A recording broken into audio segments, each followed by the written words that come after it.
Yo, welcome, good morning. This is another DEGA space happening this week, and amazing times are coming. So we're kickstarting our fun times today with Mr. Rabbit, you know, like the king, the rabbit, the only one. And the Rabbit King appeared, and he gave his command to the troop. Dude, you know I have to do that. Frank, how are you feeling? Dude, way better and hyperactive after being in bed for so long, feeling like I was gonna die. Now I'm like full of energy, and I just want to act like I'm anxious, like this anxious little kid that wants to do. Yeah, let's go.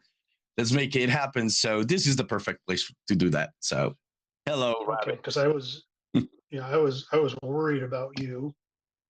Quite worried about you. I was actually trying to find you on I think it was on Saturday night. I got into one of my moods and I was looking for you. And then I remembered that you were sick. No, I was like, oh boy, no, I'm just gonna dump it on the community instead. And everybody, like, rightfully ignored my weirdness, but that's okay. Okay. Rabbit, I was dying. I know. Talking about. I would be. I got something for that, and I would say. Oh, Rabbit is messing with my head again. I had that. Okay. So, oh man. No, on Rabbit, awesome. I was a human being. I wasn't human. I was just like a zombie thing, you know, like laying down in bed. It was horrible. But it's been like since I could, like Sunday afternoon, I got up. And then yesterday I was still with brain fog, that after COVID, you get that you cannot think and you find yourself in the middle of the hall and you're like, why am I standing here? That was going on yesterday. Today, I just woke up and I feel like a lot of energy. So. Well, don't burn yourself out. We got a lot of stuff coming. Yeah. As you know.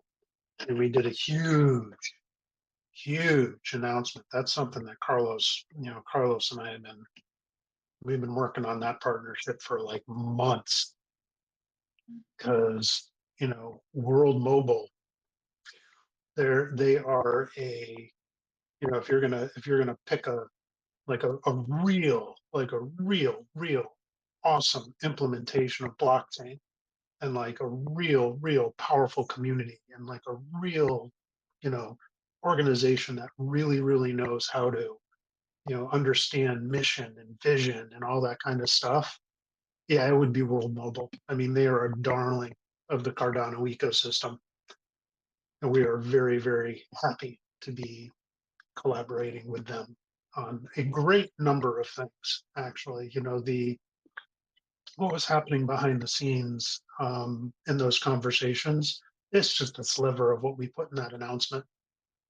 There are all kinds of, just because of the technology that they have, you know, there's so many things and so many people that, you know, I know in my quote unquote private professional life that could take great advantage of that type of technology. You know, I've kind of hinted before, you know, I work around a lot of vets and everything like that. And these guys come back from the military and they start service organizations. And one of the groups that I'm kind of like involved with is a group of guys who, when there's a disaster or when, you know, people lose internet or something like that, you know, there's just a group of guys that just like strap up backpacks full of mesh network equipment and everything like that. But that equipment comes at a cost, and it comes at a cost not just to that organization, but also to, you know, it's just basically kind of like AT&T. Well, great. Well, what's AT&T going to get out of this? AT&T is just going to extract at that point. So when you look at something like World Mobile cares about their community, you know, they care about the users on the platform. They got utility up and, you know, coin utility, NFT utility, like all geared towards, you know, rewarding people for using the World Mobile Network. You take that, and it's like usually in a situation of a disaster, you know, you're doing a technological uplift. So you're like getting people back online so that they can communicate. But what something like World Mobile can do as well is they can bring what's known as a financial uplift.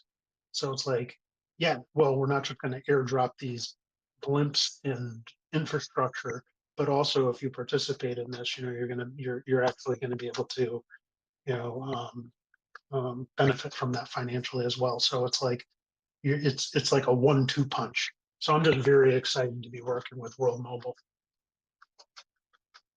Nice, nice. That's a great announcement. And I think we can make it part. The dynamic today, the idea is to involve the audience a lot.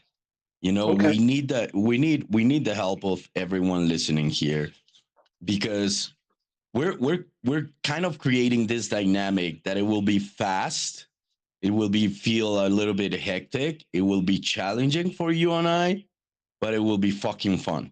So the idea right now is we have we have like four parts of this, you know, go back and forth. And one part is the story duel. The other one is mystical moments. The third one is tribe talk. And the last one is DEGA's future fantasies. These segments last between 8 to 10 minutes. And the idea is that we cover them. But the first one is suggested by the audience. So the story duel is a duel between two different stories. You know, you're going to tell one story, I'm going to tell another story. Each is going to take 3 minutes tops, but the audience is going to give us the themes and words that we need to talk about those stories. It can be a fictional story, it can be a real story. And the idea is for me is for the audience to not differentiate if we're talking about a real story or we're making it up. So we need the help of the people. So what I'm going to do right now, so everyone can participate, is I'm going to move that segment to the second segment. So while we talk, people can write their ideas, comment on the ideas, give us ideas, or give us the topics you want us to talk about. And we start with we go with the mystical moments. And mystical moments is Rabbit, our COO, sharing a 4-minute mysterious tale or legend. And then I have to spin it in a community modern centric spin. And then you give us your reactions. So while we do the mystical moments, you give us the topic, themes, or words you want us to talk about in the story duel. So let's start with the mystical moment, Rabbit. You want me to be creative at 8 o'clock in the morning when I'm only halfway through my goat fuel? You can talk about your dreams. Continue you open your eyes, just continue your dream. This is mystical moments. This is mystical moment. You can talk and tell us a mysterious tale or legend.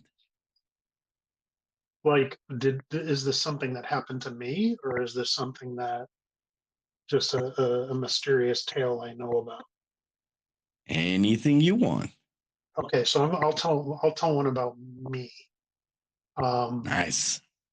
So I was probably around 17 years old, and I came home from being out with my friends, and I went, to get into my house.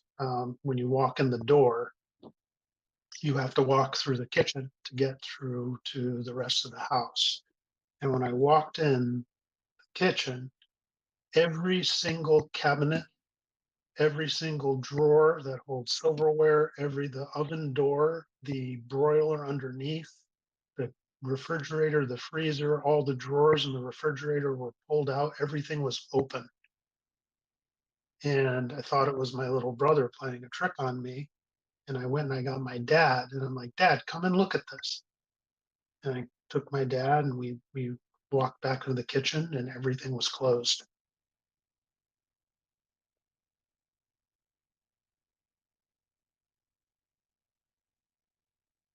And that's it.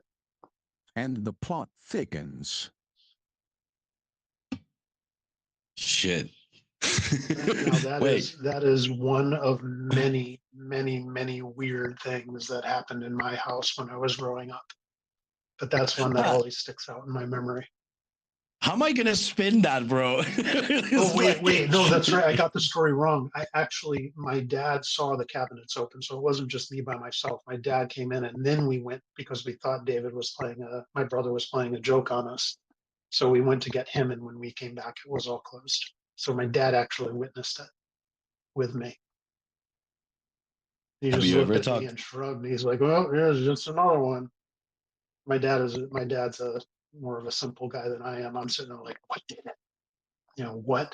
What is it that did this? What is the entity? What is the force in this universe that could actually make something like that happen? And what do you think it was? We had we had a lot of stuff like that happen. But why don't you take it from here and spin it, and you tell me what you think it was? That's why I was saying, like, how in hell I'm gonna spin this, but my thought is that you were being chased by multidimensional beings, and these multidimensional beings were trying to communicate with you and or your dad, and they couldn't find another way. You weren't listening, so they were trying to tap into your brain, tap into your dreams, stop messaging you somehow, and you were not open to that. So they had to figure out a way. So they all, sat down and had a meeting. They had the means to alter reality in here in some ways.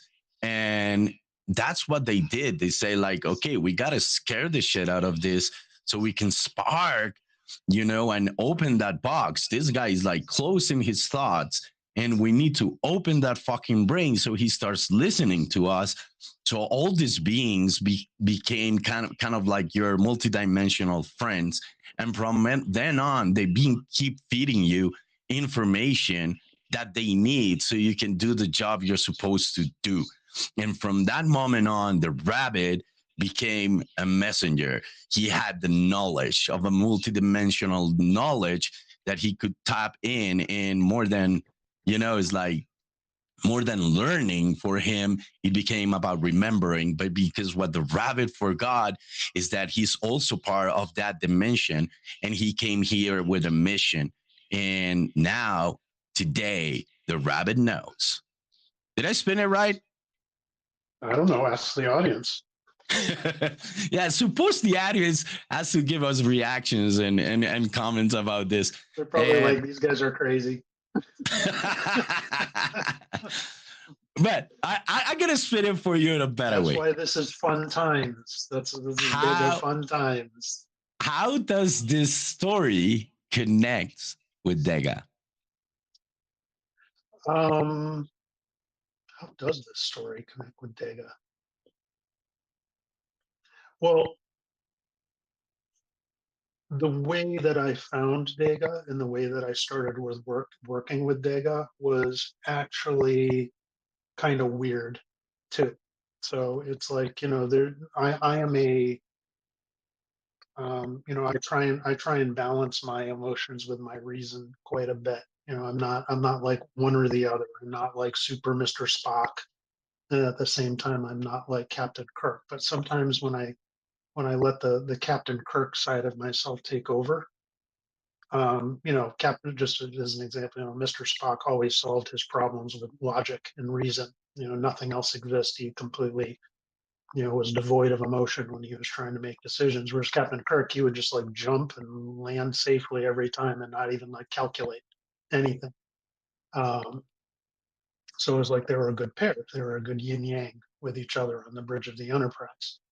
Um, but inside each one of us, we both have both of those abilities, and it's like the way I found DEGA was a very Captain Kirk kind of thing. It was like the Captain Kirk power comes from it comes from a much more, logic and reason is very transparent. You can see the steps. You can walk through the steps. But sometimes when you depend on the more Captain Kirk side of things, it's more of a your conscious mind isn't really available to make those types of calculations. You just go and do something, and it ends up okay. And there's a mysteriousness about that.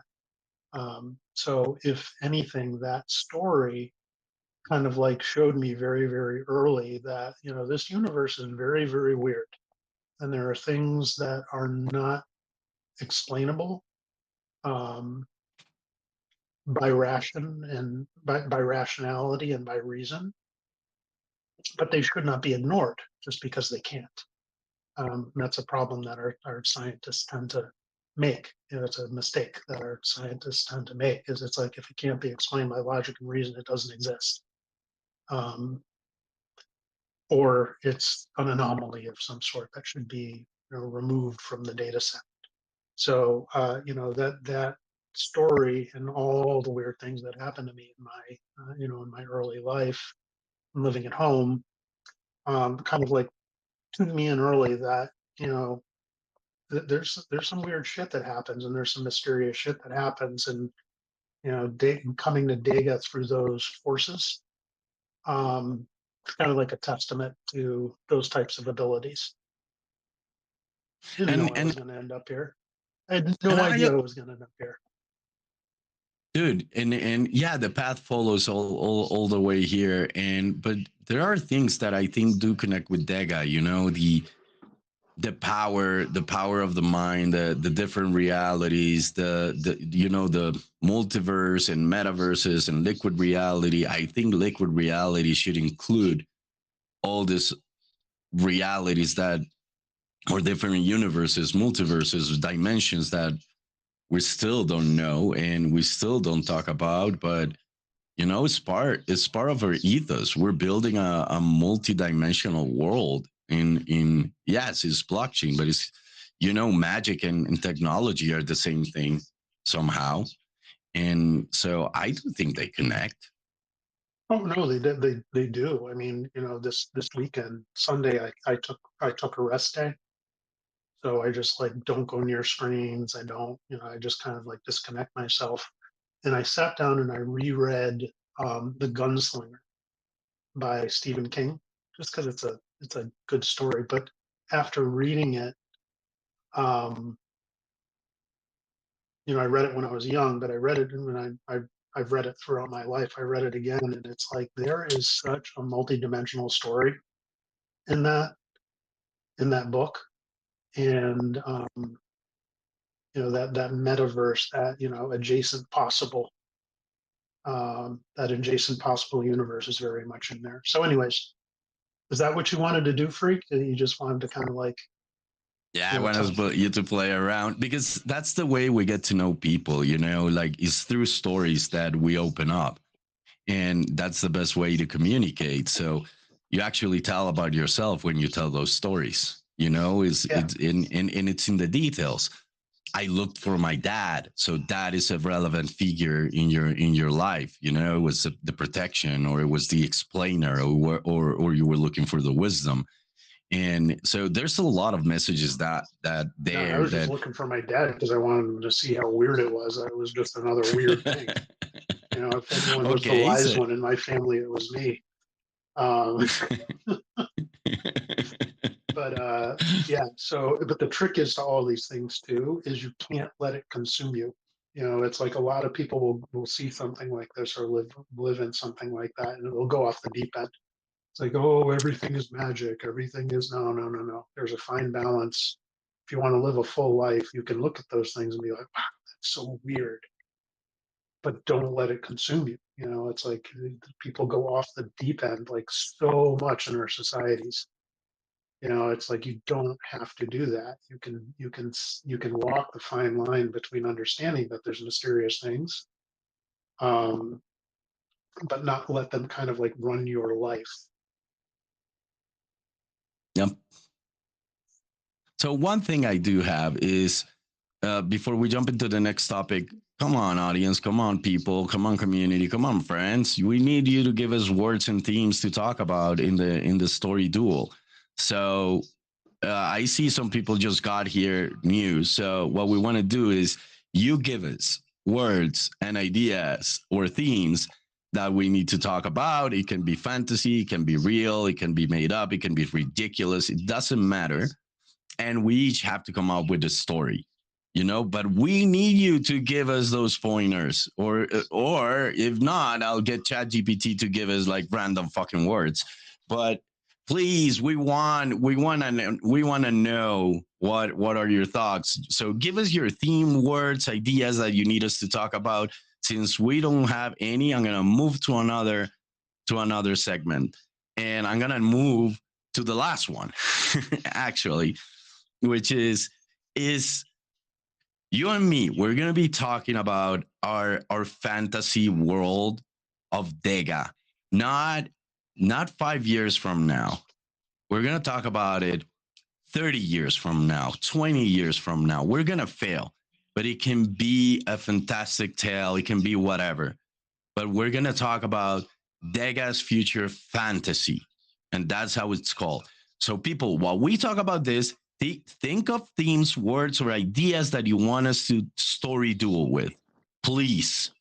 I know Sheridan's here, Horny Gold is here. I see GTA, I see C Straight, I see CAF, I see you all. April is here. So just write down ideas, just one or two words that we can build on top of that while we talk about DEGA's future fantasies 30, 100 years from now.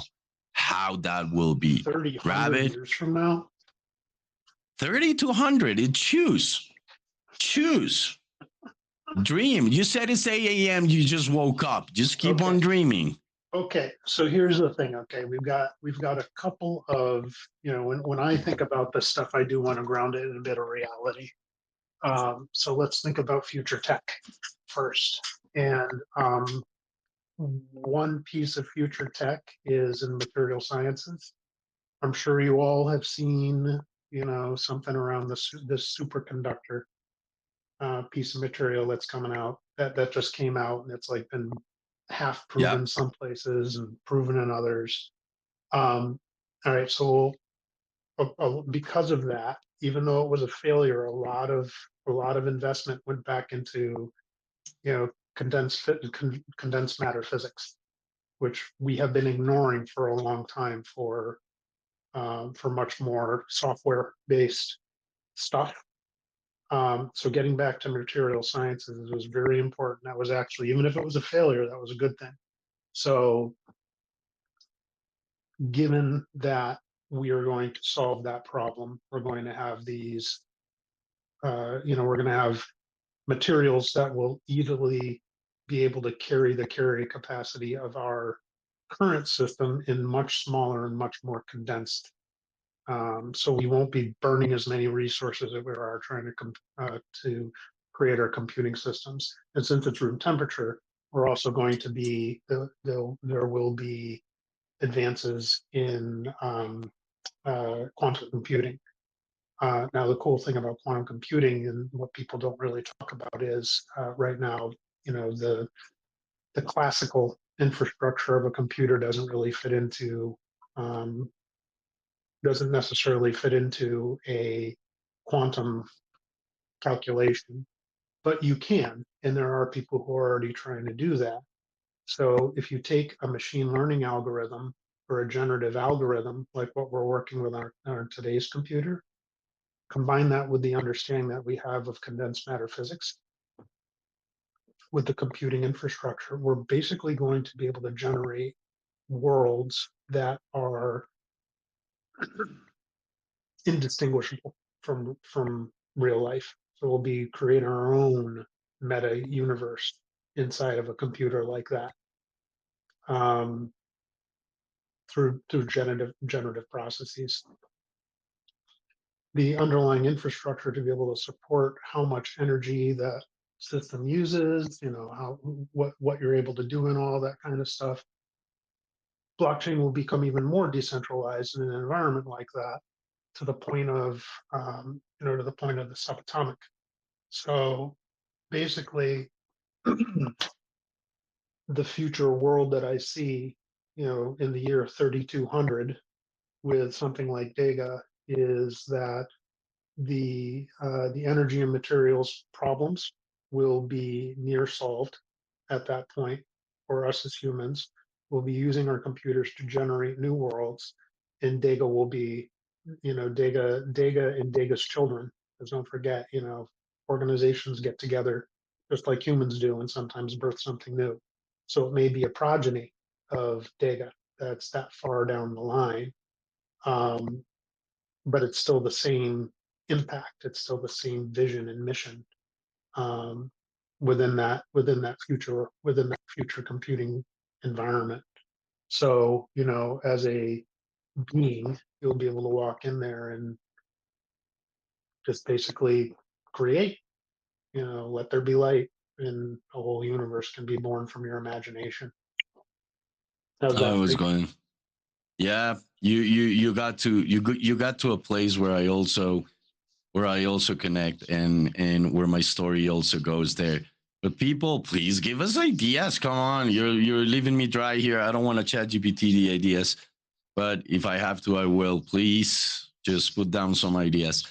So my story is kind of like the same. In at the beginning, after 100 years, people started to, or before, I don't know, but people started to be able to create their own realities. So we kind of all became game creators and characters in our own games, and massive creators of worlds, and testing and experimenting and playing around. And the magic was that everyone could be an NPC in other one's story. So if I was creating my world, obviously the rabbit will be in my world. He would be an NPC, and I would be an NPC in his own world. So this craziness started happening, and we started understanding everyone's mind. So all these minds created a meta world composed of all these worlds, of all these worlds. But then we realized that making it so easy to travel from world to world, to go from one reality to another reality, is what we were already doing. And we kind of had to look back and limit ourselves, and said, no, this is not working. This is not bringing happiness. This is bringing existentialism and anxiety. So we need to limit this. And we started limiting ourselves to be players in just one world. And then with that, when that world ended, we moved to another one. And that became the world, the way humanity evolved. Then, because of the energy and everything we could do, at the end, we had these beings that didn't even need a body. And that happened 1,000 years after that. So we started traveling the galaxy. We started exploring the universe with our minds and our consciousness in this worlds we were creating, that we're able to be as big as the ones we were before. So it just became a fractal of worlds and realities and multiple personalities. But then at the end, we started getting to the limits of what we could do again as a collective mind, as a hive. And we realized that as everything we did, entropy, was, like, and limiting energy from escaping, we couldn't do it. And we all got together like 100,000 years from now, and as one mind, and we saw the energy was a point that it was like impossible to harvest. Suns were already down, like we didn't have any more suns, their energy already run out. This is 100 million years or a billion years from now. And we decided, like, the universe was going dark again, and as a collective mind we just made a decision, and we just said, let there be light, and we started all over. But the vision with DEGA is that it all happened thanks to that. And it's happening now. And we're creating those games, and we're creating those worlds, and we're creating those things. So am I talking about the future? Am I talking about what's going on? Am I talking about games today? I'm talking about everything. So that's kind of like how it plays in my mind. Am I too weird, bro?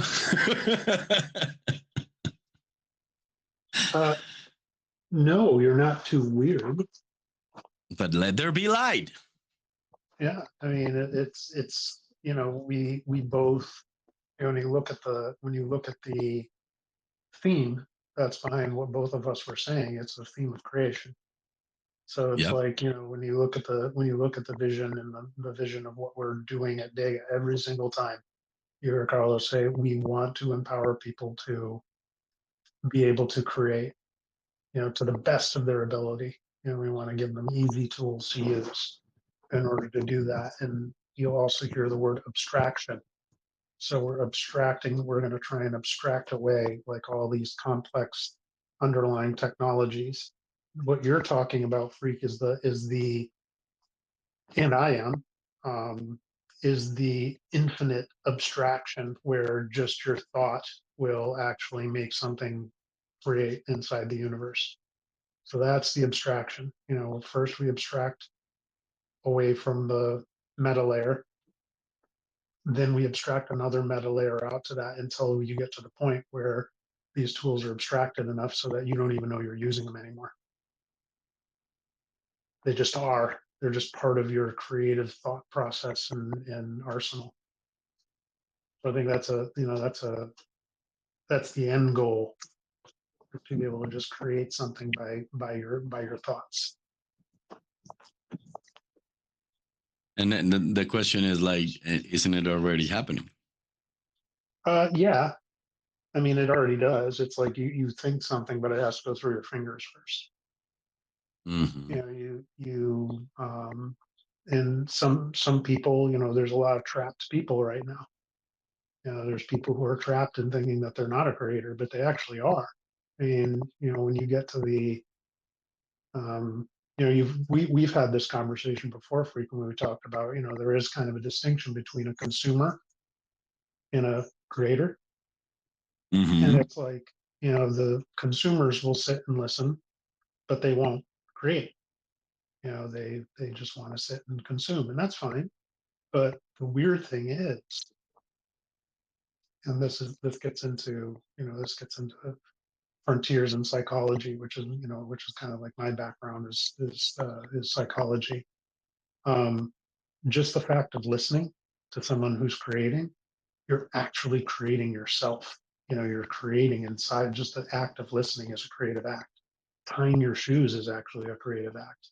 Doesn't seem like it, but it is. And at its core, most everything you do is a creative act. Yep. That's why so many people says, like, oh, what is my purpose in life? Is to live. You know, You so just need to live. living is a creative act. Getting up in the morning is a creative act. Mhm. Everything that you do can be viewed through the lens of a creative act. I mean, you know, I don't want to get into controversial psychology, but I mean, there's something that's been called mirror neurons. Like when you watch somebody doing a you know, a cage match or some kind of you know, ultimate fighting champ kind of thing, it's like you, in your mind is actually mirroring their movements in some ways, And which and is a and it creative act. happens.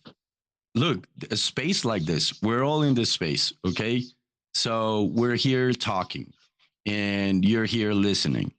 And what is really happening is we're syncing our brains right now and our energy and our vibrations because you emit vibrations, we emit vibrations. And right now we're all syncing to that.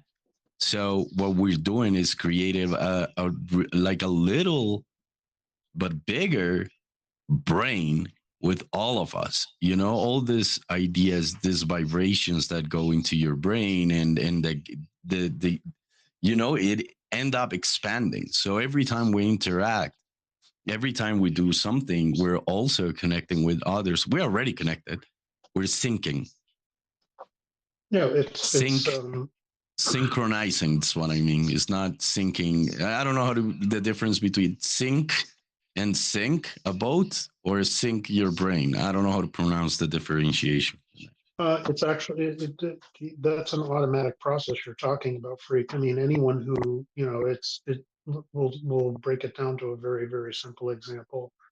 Um, what are you actually syncing to? But let's use a different context. Everybody knows, even if they don't go to church, everybody knows that when you walk into a church, there's a certain, you would call it a vibration. I would call it a context. So there's a certain context that you're going to sync to, you're going to synchronize with. And it's like when you walk into a church, you know, your creative capacities are constrained by that building, by that process. So it's like how you act inside of that superstructure or environmental conversation um, is different than the kind of context that we're in right now and the kind of discussion we're having right now. And when people deviate from that context too far, that's when others in the synchronization profile kind of like say, what is that guy talking about? You know, what is that?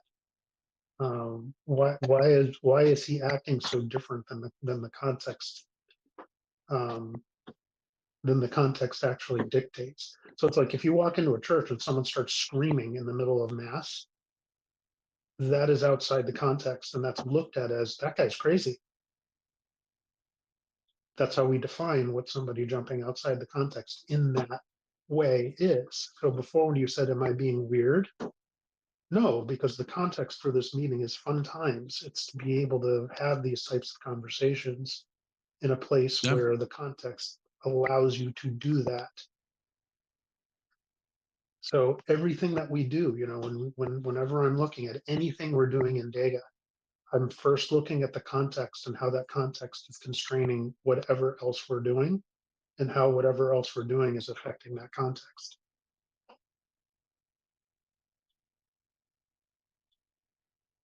And the Rabbit King appeared, and he gave his Oh, commands to the Rabbit is troop. messing with my head again.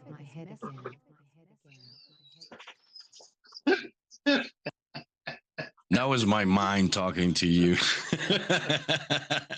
Yeah, this is why, seriously, it's like we've gone through this just from an organizational perspective. Blockchain, okay, blockchain project. I listened to something from, you know, I listened to a strategy and operations podcast yesterday from Andreessen Horowitz, and they had someone, I can't remember exactly the woman's name, I apologize, but they just immediately jumped into game theory. And I'm sitting there, I'm like, game theory, you know, that is so like 1950s, like nuclear arsenal, nation against nation, rational actor kind of stuff. I'm like, that's not the way the world works. It's like, so Well, I mean, it is. It's a very useful model, but you can't define everything that you do by game theory. Otherwise, we're going to end up in a situation that we're in right now. So it's like when I think of things contextually like that, and I seek other people's contexts, you know, the reason for them acting in a way that they act might be outside the domain of something as strict and as constraining as game theory could be. So I'm not looking at what we're doing at DEGA from a game theoretical perspective. I'm looking at like it's an organism. I'm looking at it like, you know, how does an organism, how does an amoeba move through the universe? Does an amoeba come to another amoeba and be like, we're going to do game theory? No, it just is. Damn. Okay, we gotta move on, but this topic it could be a whole whole show.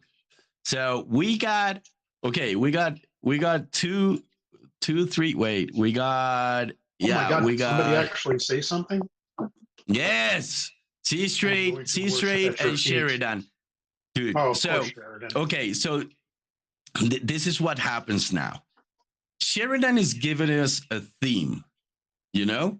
He's giving us a theme.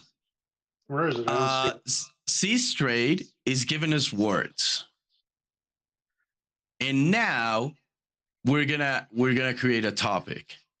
So this is write it down, bro. Hold on. C5, you get it, man. C5, your comment, you get it. You know exactly what I'm talking about.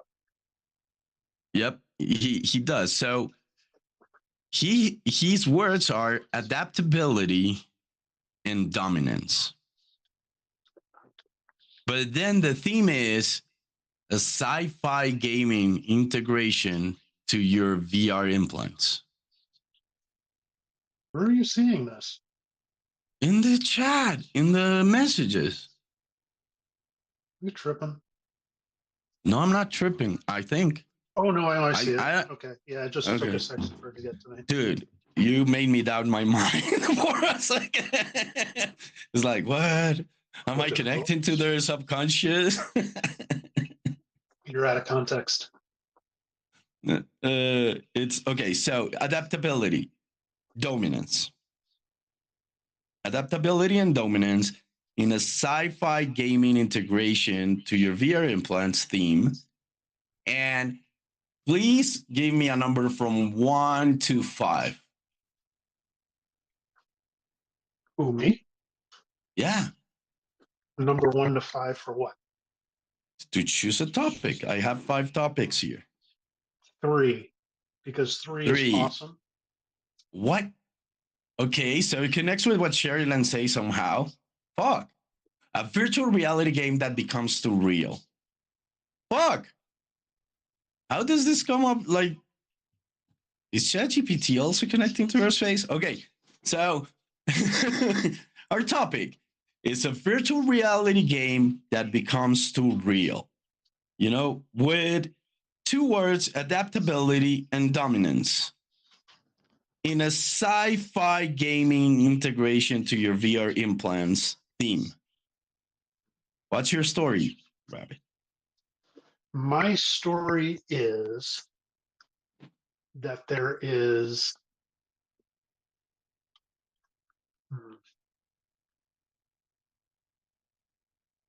all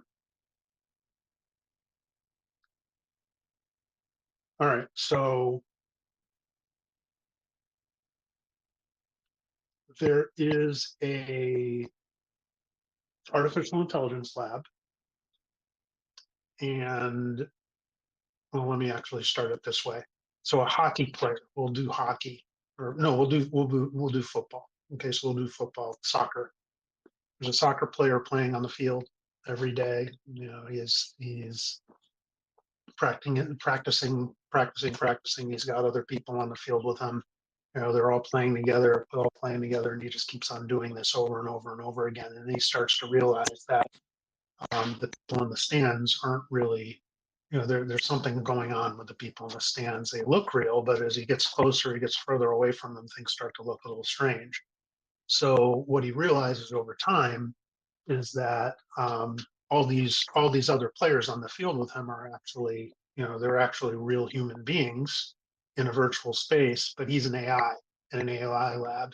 And what they've been doing with him is training him to be a good soccer player over time, in a team aspect. And he doesn't like that. So he starts trying to communicate with the outside world a little bit more outside the game. And the scientists and everyone and the company who's got that AI trapped just keep on trying to like say, no, no, no, this is your place in this game. The AI wants to be more.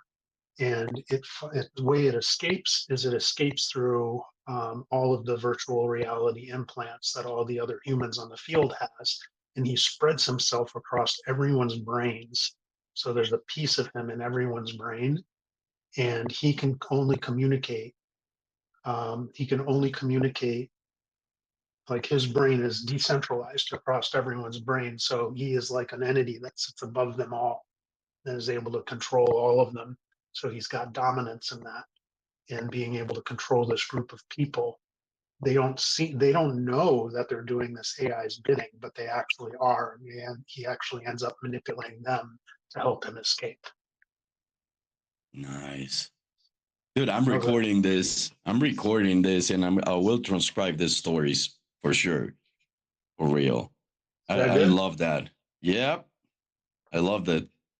I love that. So, okay, so here's I'm gonna write here's that one down. That was actually that's actually got. You don't need to. I already got it. I'll transcribe it and send it to you, and you can play around. So that's does that satisfy that it gets too real? Because it's like, he's actually in real people's brains, making them do weird shit and making them like. Well, I really like it. Okay. I don't know our audience, but okay, here goes mine. So this guy Sheridan, our main character, he's been a tester, experimenting, learning, grow, because he wants to create the ultimate fucking game. But so all the companies in tech world know about this guy. He's like huge on socials because he's the one that takes every technology to their limit. So the company C5 company, an unknown company, sends him this package. So this package is his only simple headband. It looks like a normal, tennis headband. It doesn't have anything weird, and it just have some papers that he has to like sign and agree and send it. So when he wears his headband, the headband's like lights up, and it's like the first thing he starts seeing inside of him. He starts seeing everything. So the headband asks him, like, do you allow us to scan your brain and create an experience tailor-made to you? He says, oh, fuck, of course, let's do it. Let's take this for a spin. Sheridan doesn't know what's in stake. So second later, Sheridan finds himself in this weird world. He's inside a cave. When he goes out, everything is different. It's not his reality. It's a different world. Call it a world where it's made by your random, chaotic, incoherent thoughts, but it also has structure. This what he realizes, or when he realizes this is kind of like his VR alternative multiverse reality, is that it's a harsh world, and he has to learn how to survive there. And to survive, he has to learn everything again, because nothing works as he ever expected to work. Not even gravity, not even digestion, not even himself, not even reflection, not even anything of that, comes into mind. So the biggest challenge is trying to make sense of this new world, of this new thing. But he knows it's an experience tailor made to him. So he thinks that he can maybe play it. So he starts kind of like creating other beings in this world with his thoughts, and inviting them to coexist and to interact with him. And okay, so I'm not gonna make the story long and complete of details, but he starts discovering that to survive, he cannot make it himself. So he starts building his tribe. He starts building his everything he can. And he kind of like starts building beings and into existence and trying You to say make beans or beans? uh, I'm thinking of beans as eating beans because I'm fucking hungry, but it's beings. And dude, and what starts happening is at one point he realizes everything that happens into this world responds to his thoughts and to everything he thought, and not his conscious thoughts, his unconscious thoughts. So his fears materialize, his desires materialize, his constant pursuit of like running away from pain materializes, his pleasure materializes, but it's chaotic. It makes no sense. So what happens then is that he gets lost in his thought that he had a reality before this world. He rapidly, like really fast, forgets about his old reality, and he assumes this reality as his complete self. You know, and in this world he starts trying to play with his mind, and he understands that it's my mind, is my brain, not my brain, my mind, that I have to understand and control, and it starts shaping this world. So it becomes a game of creation for him until he creates this world, and this world takes a life out of its own, and all the beings in that world start worshiping Sheridan as their god and creator. And what they don't know is that and years pass in flash seconds. So in this new reality, every second is millions of years. So what he's creating here, like in an hour, he's already created, you know, like a lot of things in this world, and the world has evolved, and the things that didn't work at the beginning, you know, are not there anymore. And Sheridan's mind has evolved to adapt, to know how to control and manipulate this world creation, and he ends up creating like this wonderful world that he loves, that he decides to experience it as one of the beings he created. That's my story.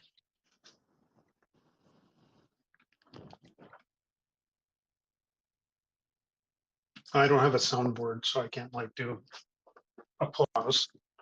But hey, I like Buckle it. up, folks. It's getting intense. Indeed. Okay, well, so now what do we do? Now, now we have to respond to the to the audience reactions. But I see to the beans. Oh god, bro. The beans.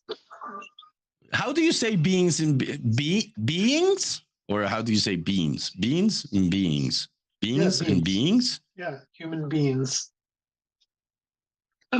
You're making fun of me, dude. When I got to live in Canada, dude, when I moved into Canada, I didn't speak a fucking inch of English, and I was going to high school. I was in ninth grade, and I would walk into this fucking huge high school in Toronto, and there's like 3,000 students, and they would make fun of me for a month. 3 months, I was getting laughed at every day. I had diarrhea every day going to school. I wanted to kill everyone, especially coming from Medellin.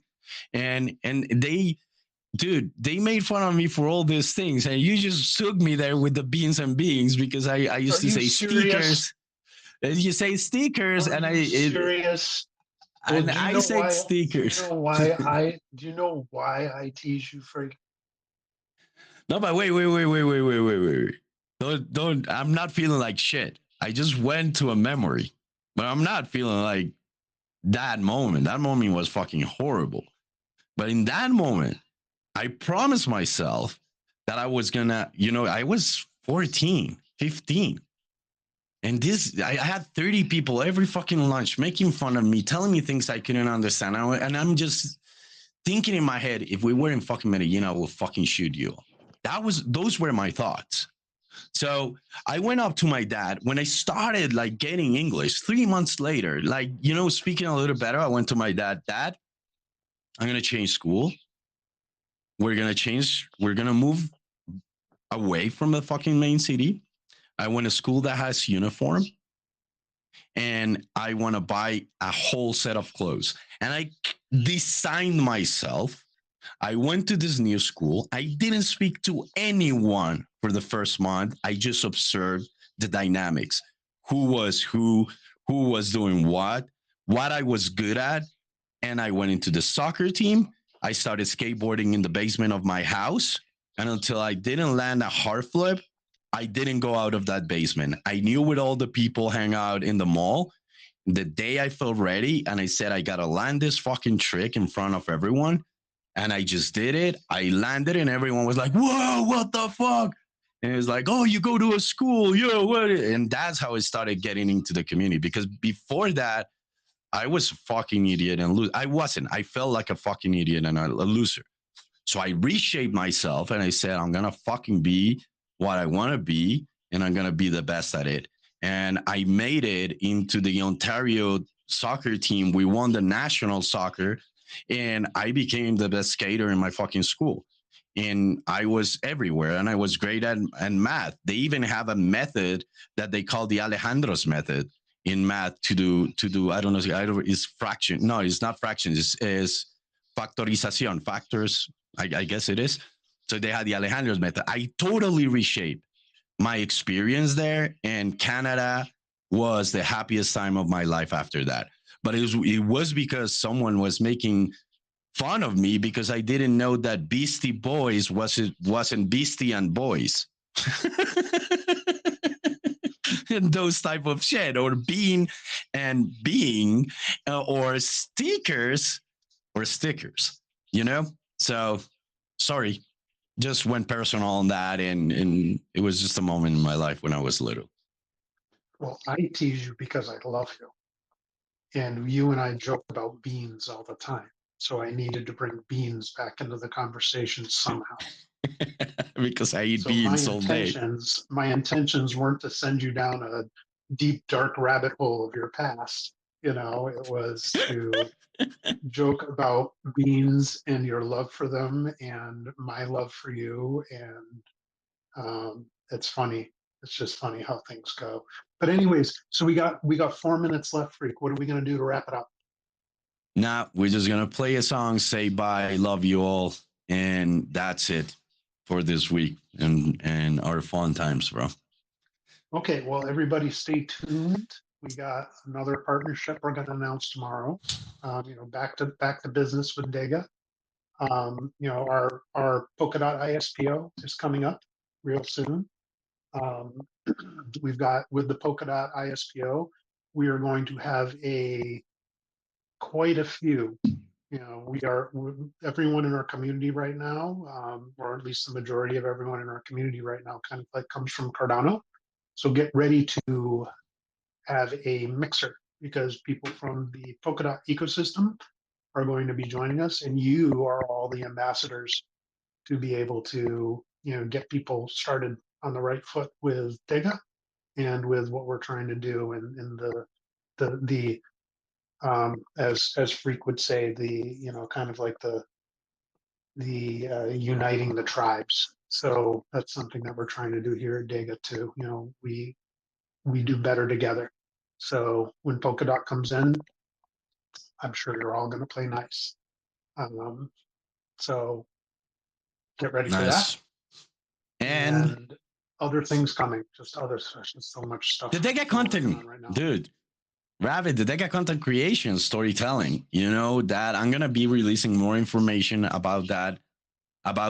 Is about storytelling. And that's why today me and Rabbit did the storytelling session, because we wanted to, let you dream. Everything we talked about and every story, not mine, the personal one, but all the other stories were DEGA connected and were DEGA driven. We made them up on the spot, by the way. So this was to open you to the storytelling DEGA content creation. Okay. So dream big, dream crazy, think crazy things. You can continue the Sheridan story sponsored by C5. You can continue Rabbit's story. You can do whatever, but there's 75,000 DEGA prize and 25,000 for the DEGA Thrive. I- What? I'm sorry. I just like switched over to the community. What? The fucking bean that Sheridan put there? Yeah. Everyone, please. And one last thing. I'm sorry to be interrupted. So much. Everybody, if you're not following us on Twitter, please follow us on Twitter. It really helps us with our engagement and with our outreach for everything that we're trying to do here. But please also join us in Discord, join us in Telegram. We do have a lot of fun. And Yes. we want you there. So come and join us. Join us. We need your help to grow. So make it happen. Let's all make it happen together. Everyone, thank you for this amazing time. Rabbit, it was fucking great. It was fucking great. This was fun. Thank you, I everyone. loved it. Yeah. I love it too. I'll talk to you all real soon. Take care. I'm gonna put some more dramatic music here. You know, I'm gonna put that. You like I Dream of DEGA. You like I Dream of DEGA. I'm gonna put that one to say bye. Okay. Cool. Ciao. All right. Take care, everyone. Bye.